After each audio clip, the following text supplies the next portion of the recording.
First of all, as Oshkosh finishes up, one of the absolute hits of the show has been the incredible performances that people have seen where a man can really fly. Yeah, I hope. Thank you. If you say that was incredible, it is like that. It's reality. It seems a little bit unreal. It was also for me like a surprise that I could reach that level. It was really a step-by-step development. And at the beginning, I didn't imagine I would be able to do loops. And that's the best present that the Big Bird made to me, is that it's possible to fly just with your body, a small wing and 4 engines strapped on your back.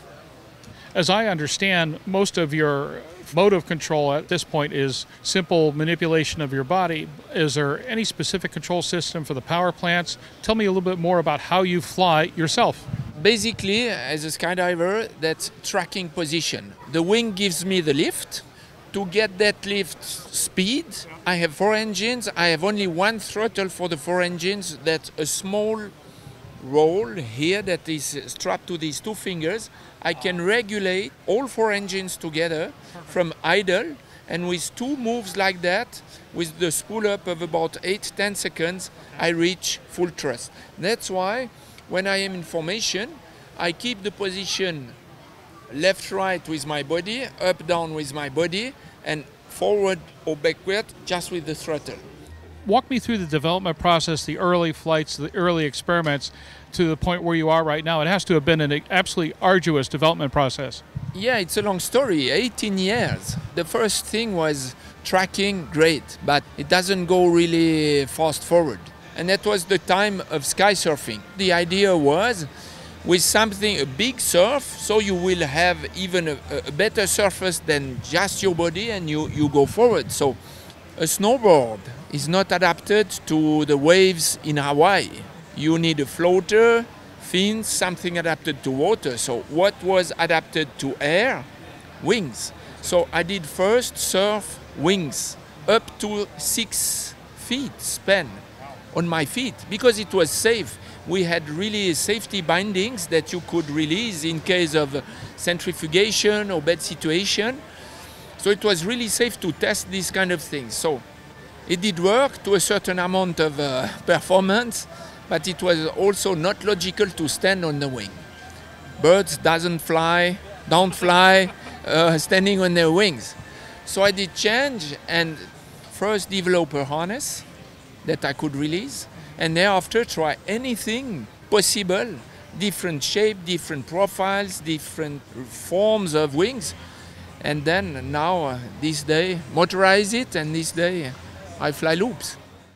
Since the early days of powered flight, pilots have struggled with landing in crosswinds. In fact, crosswinds and wind gusts cause more landing accidents than fog, thunderstorms, and icing combined. That's where the Redbird X-Wind SE comes in. By placing pilots in gusty crosswind conditions for extended periods of time, the X-Wind SE gives instructors all the time they need to teach the pilot the proper techniques for landing in crosswind conditions. For more information on Redbird X-Wind SE and Redbird's entire line of flight training devices, visit www.redbirdflightsimulation.com. Explain the development of the system, and more important now, how you operate it, the starting mechanism and things of that nature. Yeah. First, as usual, the most important thing are the persons. You know, JetCat, imagine a guy like me arrive to them. They are world leaders in model engines, right? They are the best in the world. But a guy like me arrive, hey guys, I have a wing that glides in the air. I want to put engines on my back, your engines. So first reaction, hey, crazy or what? But my background as a professional aviator, fighter pilot, and so, when they knew that I am a serious guy, okay, he's not so crazy. So confidence, you know. These engines are exactly the same that you can buy on the website. 5,000 euro, you get one. That's exactly the same. But to start these engines at high altitude, we had to adapt some things. I have a good friend who did put his PC-6, Pilatus Porter, for testing of these engines with a test bank with open door on the floor of the aircraft. Okay, we had an extinguisher, but you light these engines in an airplane, 800 degrees Celsius, it's red, the steel, the exhaust things becomes red. And we did try in the altitude, how could we correct the parameters? We did measure everything so that I can start at that height. And now the really maximum altitude where I could start the engines is 9,000 feet. Afterwards, we don't have enough pressure in the compressor so that the engine starts. So the envelope is 9,000 feet. That's an automatic start procedure. First with an electric starter, then it compressed air, you inject kerosene, spark plug, it ignites, and then combustion chamber, it's a constant combustion. And then you regulate only the amount of fuel you put in. It's tension of the pump, more or less quantity of fuel arriving in the engines, more or less power. Keep it simple. Pipistrel's innovative new Alpha trainer has been designed from the ground up for flying school operations. Powered by a Rotax 80 horsepower engine, the Alpha burns only 2.5 US gallons of fuel per hour at 100 to 108 knots, giving you the opportunity to make flight training cost-effective once again. Be sure to check out the Pipistrel Alpha when you're ready to select your next trainer. Get more info at pipistrel-usa.com. There isn't a jumper on this field who doesn't want to strap this thing on and try it right now. Do you see a commercial aspect? Do you see somewhere down the line where there might be an opportunity for somebody with a fair amount of experience and smarts, a decent aeronautical background, decent jump background, to be able to go to the Jetman School of Flight? Yeah, I'm intending to create a school of jetman, but first glider school. Because with the engines, there is a system to manage. In the same time, you have to fly. That's also expensive. One wing costs about $100,000. It's expensive.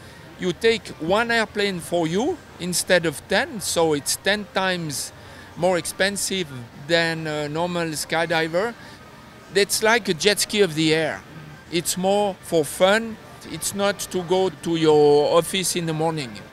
First, I don't want that anybody kill himself.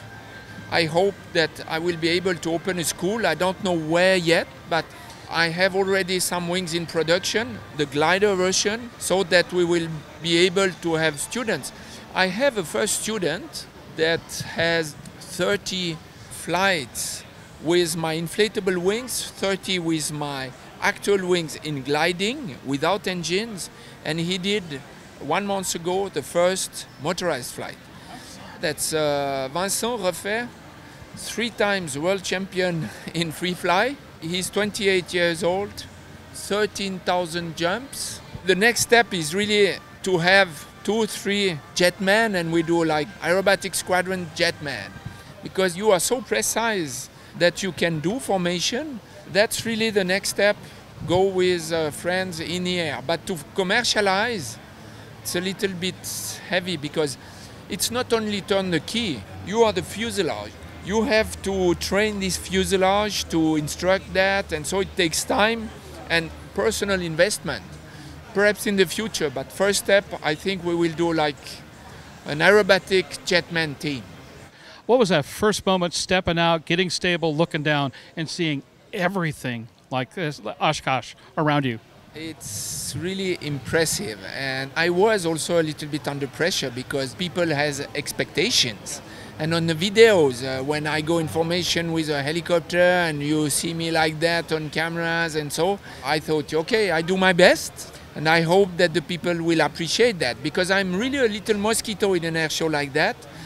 Lucky me, this year we have 2 jumbotrons and I have a video link. So with the good explanation of the commentators, they could explain why, for my safety as a parachutist, I stay high. Also with my talks, I have really good feedbacks from kids, from people, aviators, and it's so rewarding.